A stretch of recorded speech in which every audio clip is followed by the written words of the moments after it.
about their day, the ups and downs along the way. She's a cook, she's a chauffeur, she's a worker bee.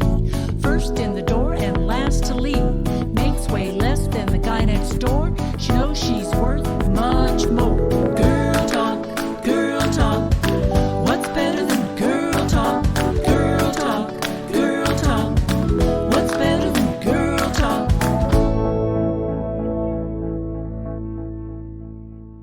Hi, I'm Regina Ayers, and I'm the host of Girl Talk. For those of you that are new to Girl Talk showcases women who are making a difference in their communities here in the Rogue Valley. It is a lively discussion of the opportunities, successes, and challenges that women face in their daily lives. It is election season 2020, and I am interviewing the women in the Rogue Valley who are running for elected office. I'm interviewing 14 of the women, but that's not all the women that are running for office. There are women running against men and women running against women. There's so many women that are running, and I'm so amazed that they are stepping up to take on what it means to run a campaign and to win an election. During the filming of the interviews, the catastrophic fires in Talent in Phoenix took place on September 8th. You will see in the interviews that some of the women were asked about the fire and others were not. And some of the women were not able to reschedule. I wish all the candidates the very best in their campaigns. Let's get started. My guest today is Leslie Eldridge, and she's running for Parks and Recreation Commission. Welcome, Leslie. Thank you. It's great to be here, Regina. Well, let's talk about the catastrophic fire that happened here in our valley on September 8th. Where were you and your family when the fire started?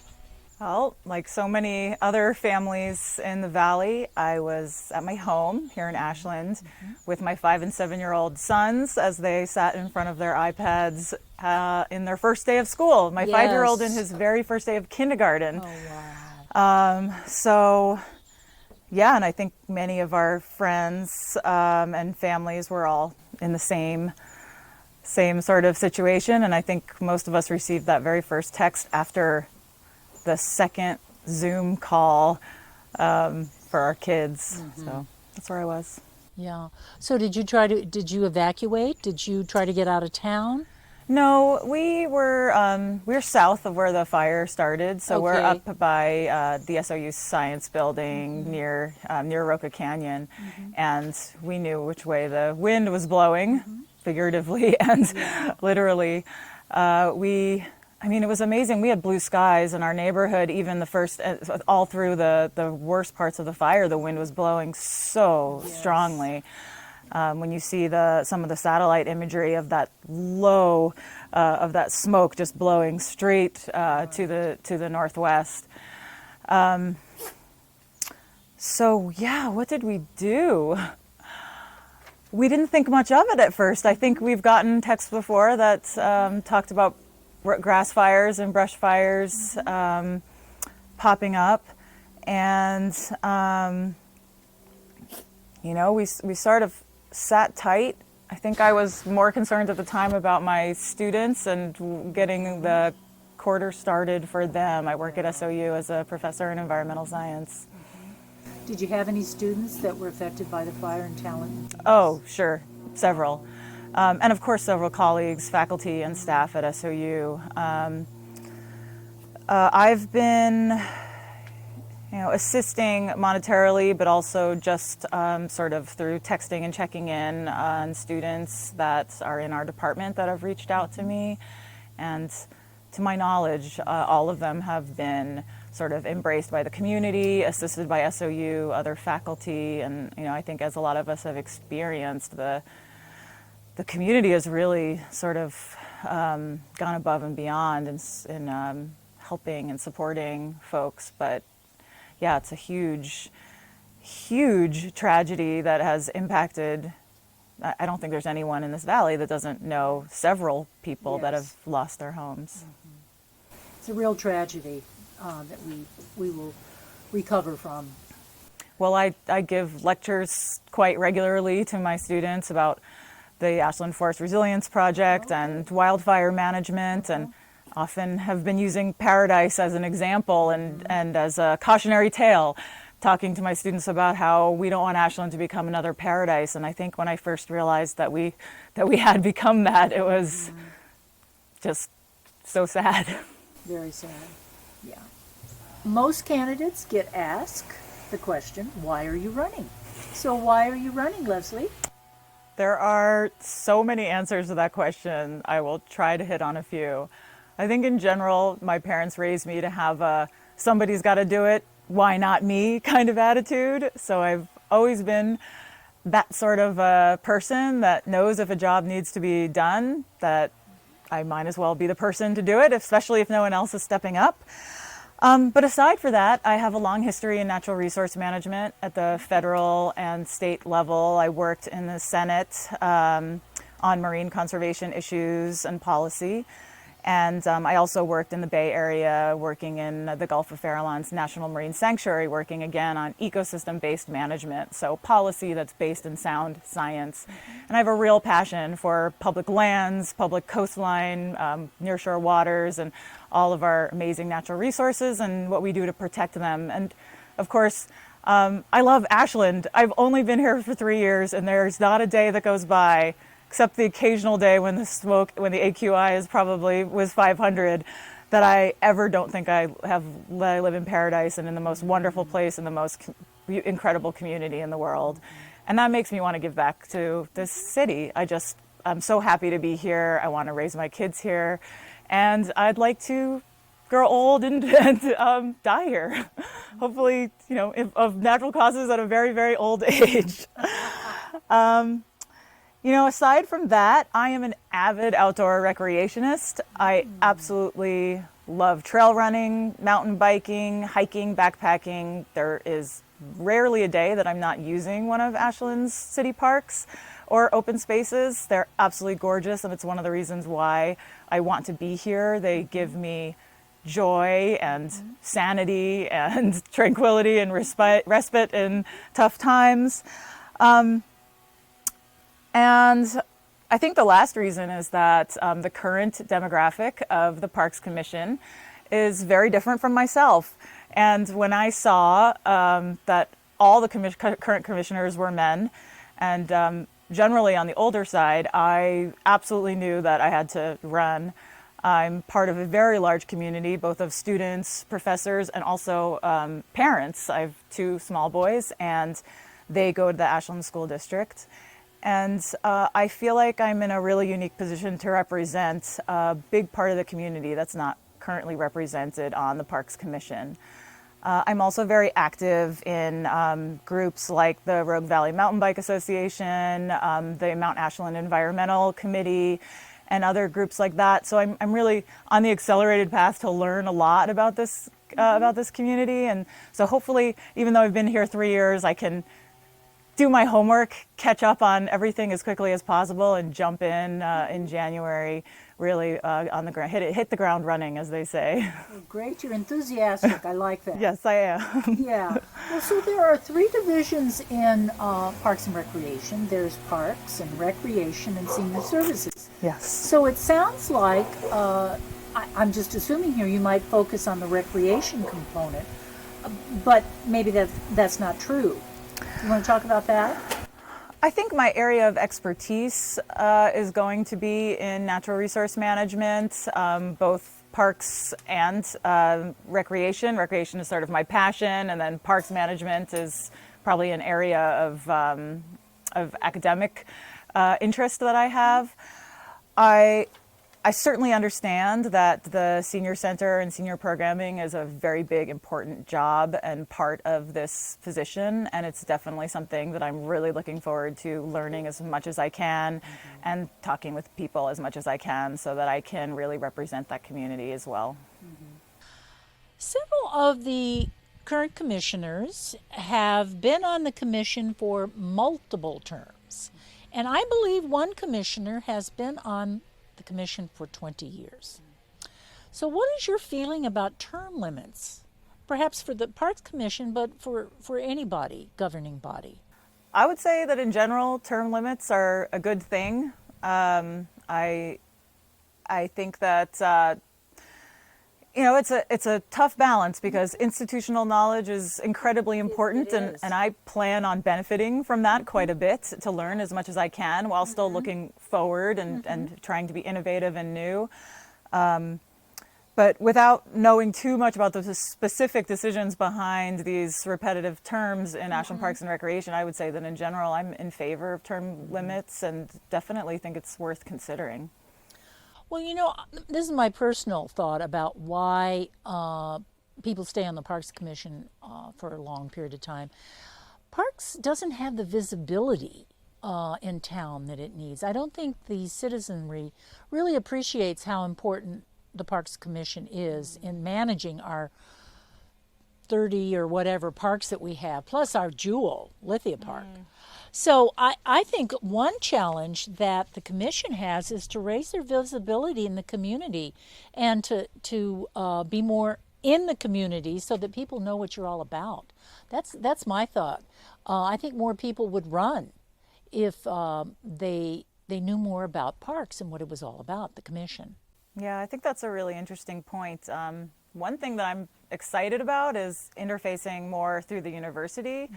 Since I'm in the environmental science department, I intend to have my students more involved. So hopefully at least the campus community will become sort of more seamless and interested in city management. But yeah, that's something really worth thinking about. A lot of my students like to joke around and call me Leslie Nope when they heard that I was running for Parks Commission, which is of course the star character in Parks and Rec, the very popular sitcom. I'm not I a fan, happened so I didn't catch that one. I've only seen a few episodes, but it is hilarious.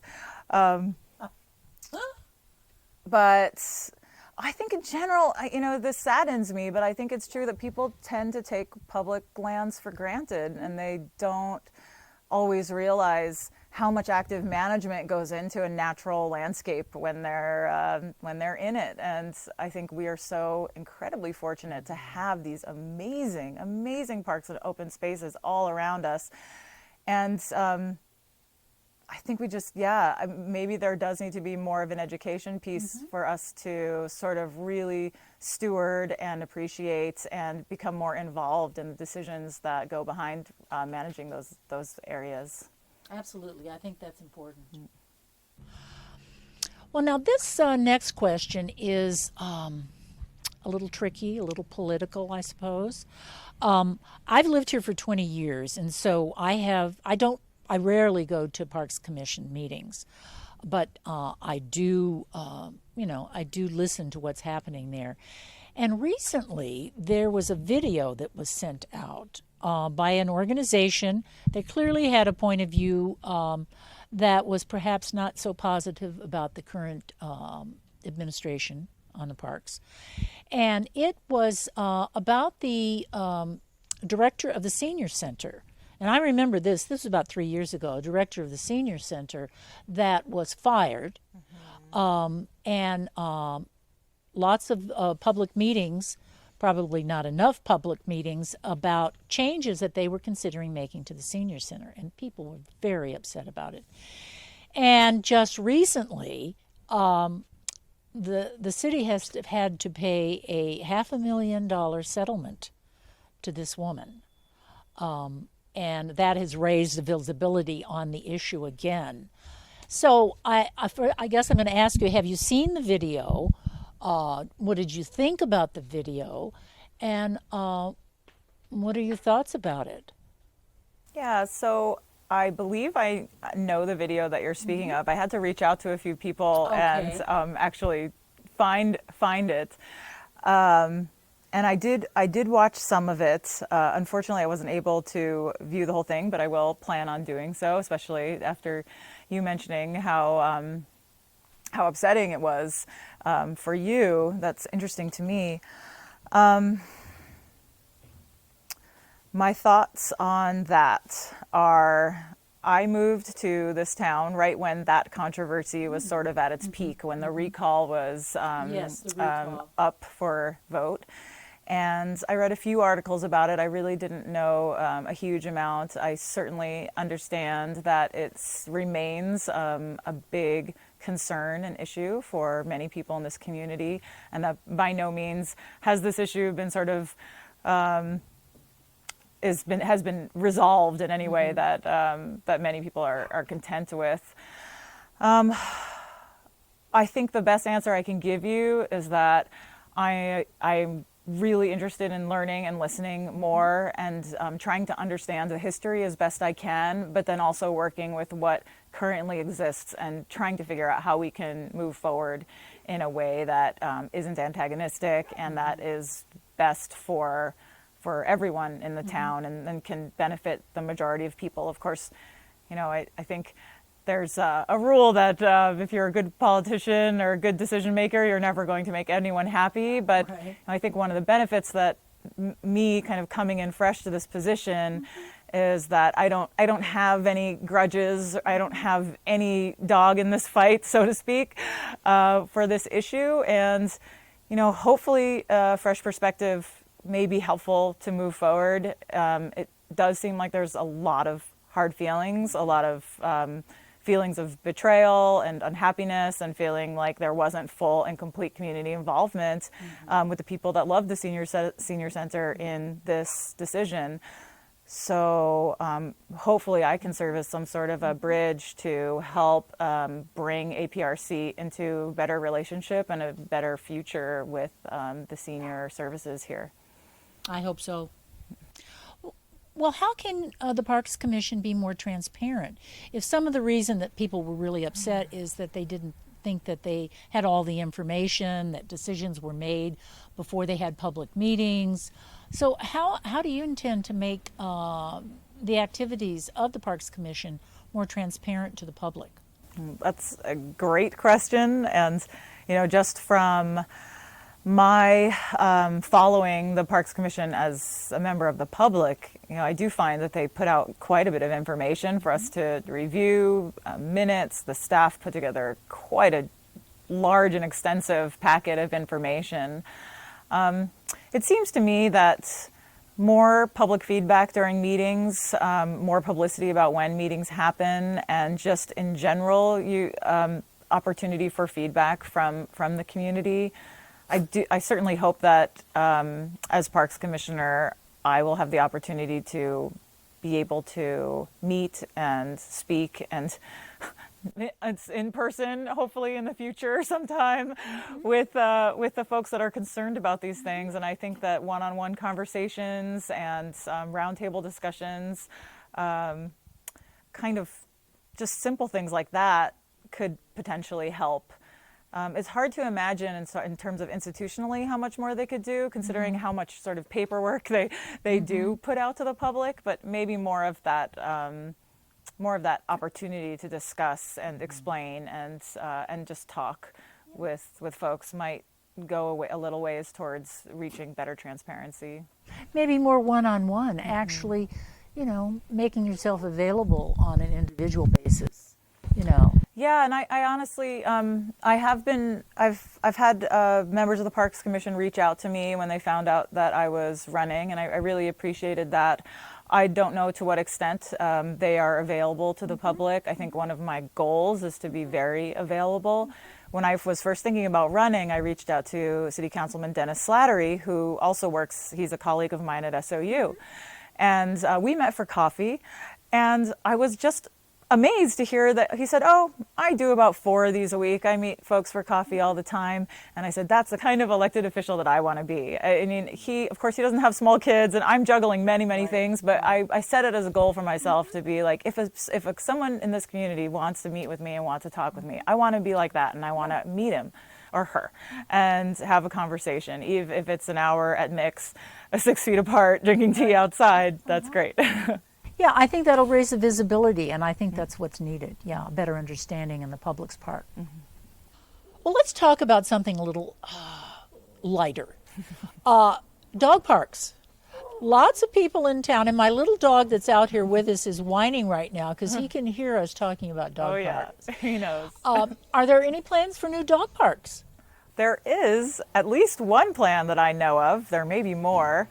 There is a plan to put in a new park on East Main and Clay. So the park on East Main is one of the top priorities for the Parks and Recreation Commission. And in that park, there will be a large dog run, is that what you call it? So in addition to the dog park at the East Main site, there's another project that I'm very excited about. We're looking to put in a mountain bike skills park as well, which is going to be mostly funded through fundraising with the Rogue Valley Mountain Bike Association. Oh, okay.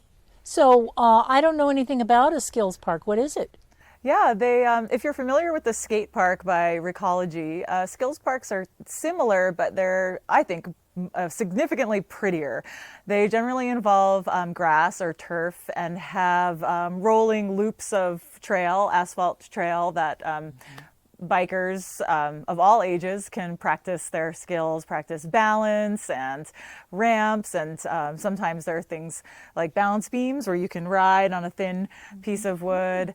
And they're generally, they're really beautiful. We have a design that's all, that's been created, and if you go to the Rogue Valley Mountain Bike Association website, you can see some of the designs of different types of bike parks. They're very common throughout the West, and they tend to be really kind of wonderful family community areas, and really fun to watch bikers on them as well. I'm pretty excited about it. I think we're well into fundraising for the project, and the current Parks Commission has been really in favor of this. They realize that a lot of the young kids in this town, over 100 at least, are currently mountain biking through NICA, which is a high school mountain biking team, and Ashland Devo, this new nonprofit that does young kid mountain biking education. Every single week, we have over 100 bikers, youth bikers, riding and practicing. And, you know, it's just a great opportunity for this town as well, economically. Skills parks are really this economic hub of mountain biking communities, and they're where everyone gets together, where you find out where the great trails are. We already have an amazing, awesome, killer, incredible network of mountain biking trails.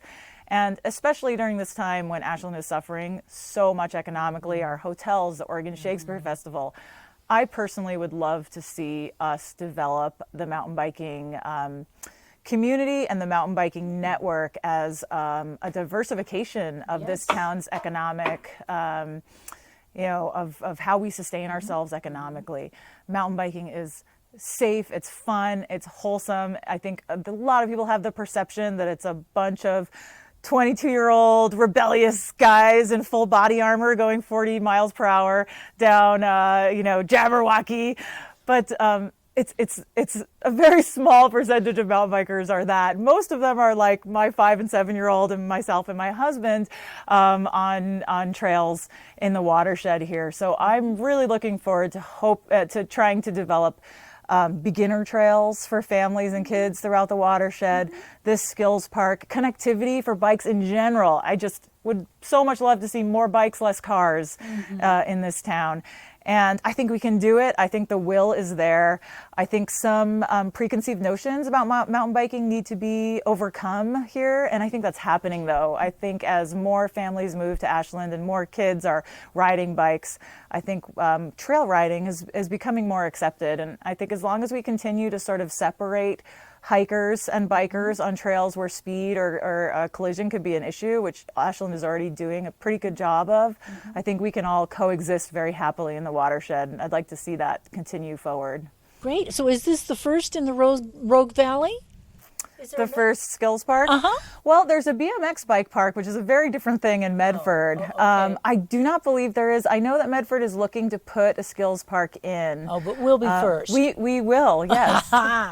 Great. Yeah, that's something we'll put in on the Chamber's website so they can promote it. Yeah. Well, we're already such an awesome destination for mountain biking. All this can do is bring more mountain bikers and the kind we want to see, families that are coming for a vacation, that want to stay in hotels, eat at our restaurants, be in the watershed. I think as we make Ashland more of a family-friendly biking destination, we're going to see a real expansion of visitation to the town, which, of course, we want that and we don't want that because of quarantine. But when you think about it, biking is really you can't be 6 feet, you can't be that close to your neighboring biker. So in some ways, it's one of the safest activities that we can engage in. Well, I can tell you're quite enthusiastic about this project, so I'm sure you're going to take it on. I love bikes. Okay, great. They're so fun. Well, let's talk about swimming now. All right. Now, I am not a swimmer, although when I first came to Ashland, I did take a beginner swimming lesson at the Y, so I felt very proud of myself. The Y is great. The Y is good. But we have a Daniel Meyer pool here, and my understanding is that that is being remodeled, updated. I haven't kept on top of that because I'm not a swimmer, but maybe you could bring us up to date as to what are the plans for the pool. Sure. Here's what I know, or at least I think I know, about the Daniel Meyer pool. With the extreme budget cuts that have occurred in our city budget and in Parks budget over the last couple of years, a reprioritization has had to be made throughout all of the park projects. The Daniel Meyer pool, is a large project. It's a big infrastructure project, and I believe it's in the 1.3 range, if I could be mistaken. So we don't have the money to do that. And the reprioritization that I'm aware of, we have a design for the pool. And the last, I don't know which Parks and Recreation meeting this was, but Michael Black recommended, and I believe this recommendation was passed by the Parks Commission, that a $350,000 seed money would be put into the project, and then the rest would be made up through fundraising, through grants, and that this $350K was sort of good faith money from the parks to really sort of show that we have a commitment to do it. Unfortunately, I think funding the full project right now is not possible because it is just such a large project. Right. Well, I'm sure the swimmers in town will be disappointed about that. I know. We love the Daniel Meyer pool. Yeah. It's so fun, especially in the summertime. With your kids, swim I'm with sure. the kids. Yeah. Well, this is the last question, and it's appropriate for Girl Talk. The Parks Commission has all men on it, and I think the last time there was a woman on the commission would have been perhaps 6 years ago, 8 years ago, I'm not sure, Stephanie Steffinger, who is now on our city council. So she was on the Parks Commission. We haven't had a woman on there since. So you are going to be the only women on the Parks Commission with 3 other men. Yes. And so my question is, and my understanding is there's like a critical mass that is needed for a body of people. There needs to be at least 30% of women or underrepresented people in order for those people to be able to be heard. So my question to you is, how are you going to make yourself heard on the Parks Commission? How am I going to make myself heard? I've actually worked in male-dominated fields most of my life. I actually was a professional mariner and captain for many years, working on ships, and am very used to being the only woman in completely male-dominated environment. I'm not saying I like it, but I'm saying I'm used to it, and I think that my secret power, my superpower, if I have one, is asking questions and thinking very critically and being very shrewd and actively thoughtful about those questions. And I think that's really the most important thing I can do in the beginning of a role like this, is learning and continuing to ask questions and think really critically about the issues.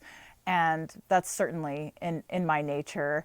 I think as a professor and as someone that's sort of used to being the center of attention and is used to being heard and being a presence, I hope that I can continue that on the Parks Commission. I 100% support more women, more BIPOC folks running for all types of public positions. I would love to see that, and I encourage anyone that thinks they might be interested in doing this sort of thing to run. I don't think it's a sign of a healthy democracy when folks run unopposed, and I welcome all folks in this town who are interested in this to try to get involved in whatever way they can. But yeah, I'm going to do my best to speak loudly, and when I'm not speaking, listen very closely, and to ask as many questions as I possibly can. I think you'll be heard. I don't hope have any worries about that. So would you like to say final words to the audience, some closing comments? I guess I just want to say that this is deeply important to me, and doing a good job at this is deeply important to me, and that I understand how important this role is as someone who's dedicated their life to the environment and to conservation and managing our public resources. I don't take them for granted. Every day I look around at these parks, especially after so much destruction in the fire, and I think, I love this so much. This is what I want to preserve, and this is what I want to protect. And I want to protect it for all of us. And I want this town to serve all the people here, and I believe in that really strongly. So I just promise to do the best that I can to make that happen, and I just really hope that folks will feel comfortable reaching out to me and emailing me and contacting me and telling me what they want me to know, because I am fairly new to this community and I'm all ears. I want to hear what matters to people so that I can better represent everyone in this town, not just the circles that I happen to be in at the moment. Well, thank you so much for joining us today on Girl Talk, Leslie. This was fun. This series showcases women who are running for elected office in 2020. I hope that you learn something about why they're running, who they are, and whether you'll be able to support them when you vote on November 3rd. Now more than ever, we need leaders who are up to the task of rebuilding our communities. Leaders who can create the strategies, execute the plans, and take us all forward to a more hopeful future. Whether you vote for these women or not, remember to vote on November 3rd. Girl Talk can be seen on Channel 15 on Ashland HomeNet or Channel 182 on Spectrum, or always on demand at rvtv.sou.edu. You can also watch Girl Talk on my Regina Ayers YouTube channel for all Girl Talk episodes. I'm Regina Ayers, and thanks for joining me on Girl Talk. Girl talk, girl talk. What's better than girl talk? Girl talk, girl talk. What's better than girl talk? Chat with the ladies about their day, the ups and downs along the way. She's a cook, she's a chauffeur, she's a worker bee. First in the door and last to leave. Girl talk, girl talk. What's better than girl talk? Girl talk, girl talk. What's better than girl talk?